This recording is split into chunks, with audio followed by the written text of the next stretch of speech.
জার্মানির শান্তির বাগানে আছে বাংলাদেশের গাছ। ১৯৮০ সালে কোলন শহরের অভিজাত এলাকা রোডেনকির্চেন এলাকায় ফ্রিডেন্স ভাল্ট বা শান্তির এ বাগানটি তৈরি করা হয়। এতে বিশ্বের ১৪২টি দেশের গাছ লাগানো হয়েছে বন্ধুত্বের প্রতীক হিসেবে।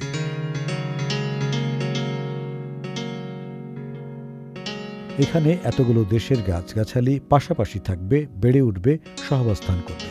গাছ লাগানোর মধ্য দিয়ে জার্মানির সঙ্গে এই দেশগুলোর কূটনৈতিক সম্পর্ক গাঢ় হবে, এমন ভাবনা থেকেই এই ব্যতিক্রমী বাগান তৈরির উদ্যোগ নেওয়া হয়। গাছগুলোর পাশে রয়েছে সেসব দেশের পতাকা, যাতে দর্শনার্থীরা সহজেই চিনতে পারে সেটি কোন দেশের। ইসলামী ব্যাংক, সুখবর প্রতিদিন।